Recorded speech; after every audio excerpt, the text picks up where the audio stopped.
There's a large unexplained gap between the end of Doom 2016 and the beginning of Doom Eternal where a lot of important events transpire off-screen, such as the Slayer acquiring the Fortress of Doom, retrieving his new armor, and eliminating the first Hellpriest Guardian. While players are given enough context to get a rough idea of what happens, id Software was developing an official prequel story that would have not only shown the Slayer's journey between games, but also answered the community's biggest lore questions. This project was unfortunately either delayed by several years or flat out cancelled, and it surprisingly isn't the only modern Doom content to suffer this fate, as a brand new movie with a high chance of featuring the Slayer is also currently stuck in an unknown state of development. All the way back in August of 2020, Marty Stratton and Hugo Martin hosted an online Quake panel where they revealed the first teaser for The Ancient Gods Part 1 and discussed their plans for Eternal's post-launch content, including a brand new prequel comic book.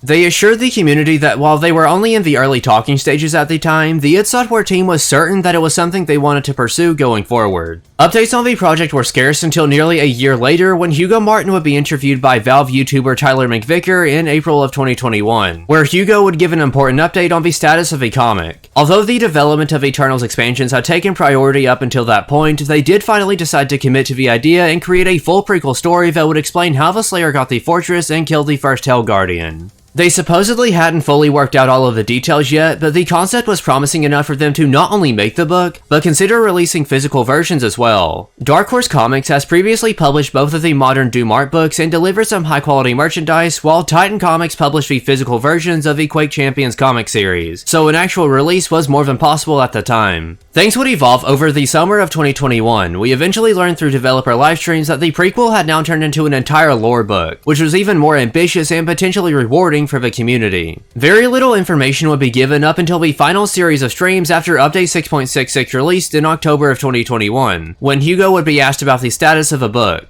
He surprisingly gave quite a few details. It was confirmed that new lore regarding the Doomslayer, Dark Lord, and Primevals would be included alongside even more answers to the community's most asked questions. Hugo stated that everything had been written and they were currently in the process of finishing the book's art, and although no release date was given, he did finally confirm that it would be released digitally on the Slayers Club for free whenever it was ready. Sadly, the last time we would hear any new information was during Chapter 27 of the Doom Eternal developer playthrough series, which aired over 2 years ago on October 28th of 2021. So, what happened to the book? Why did we stop receiving updates, and why hasn't it been released yet? Honestly, we don't really know. It's incredibly strange that they went radio silent after coming that close to completing it, so there has to be a reason that it hasn't been published. The Slayers Club is currently in the process of being reworked with the promise of new rewards. It could potentially release later this year to celebrate Doom Eternal's 4th anniversary and Classic Doom's 30th, but that's not incredibly likely. Maybe they're waiting until the next Doom game is announced to release it, or maybe it was outright cancelled for some unknown reason. If that's the case, then this would actually be the third Eternal prequel story that's been scrapped. The game's expansions were initially going to let you experience Earth's downfall from the perspective of new characters, although that was eventually replaced by the Ancient Gods. Hugo has also previously mentioned that they considered letting you play through the events between the two games, but going back to 2016's gameplay style wasn't fun, so that was also cancelled.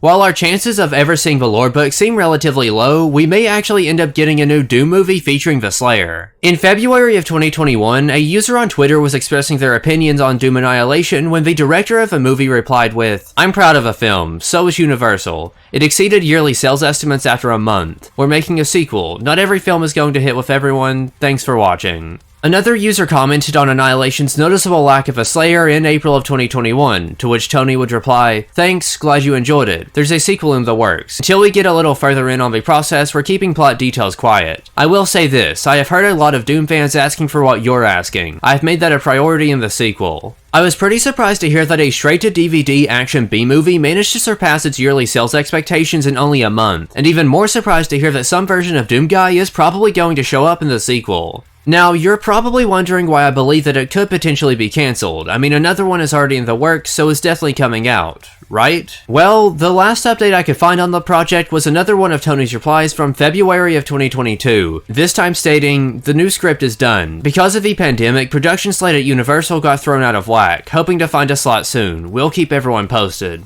The script has been finalized and waiting to be filmed for over 2 years now, which honestly isn't a great sign. In the time since Tony's last update was made, most large companies have been able to recover from the pandemic and get things back on schedule, which is a good thing. However, the film industry faced writer and actor strikes for nearly half of 2023, and that likely impacted the project in some way. If we're being realistic, what are the chances that the low-priority sequel to a widely disliked video game adaptation was able to not only find a schedule slot during an incredibly hectic recovery period for one of film's biggest companies, but also managed to survive an industry-wide strike that lasted for almost 6 straight months? It doesn't look like things are looking too good for Doom Annihilation sequel, although the general lack of information does make it pretty hard to tell. Maybe they're just still waiting to find a good spot, or maybe they've already found one and filming will begin shortly. There's really no way of telling until we get some sort of official information. Annihilation wasn't amazing, but the director seems to be fairly passionate, and the surprise success means that the next one will likely have a bigger budget and more room to work with, so I'm willing to go in with an open mind. According to Tony, they weren't legally allowed to use or reference any of the designs from the modern Doom games, which explains why it's closer to Doom 3 than anything else. Hopefully these restrictions are renegotiated so the final product can turn out better. These 2 projects may have been cancelled, but more Doom content is on the way, including a weird crossover and a big new reveal. Click on the video that's on screen now to learn more. Thank you all so much for watching today's video, I hope you enjoyed it. That's pretty much all that I have for now though. Until next time.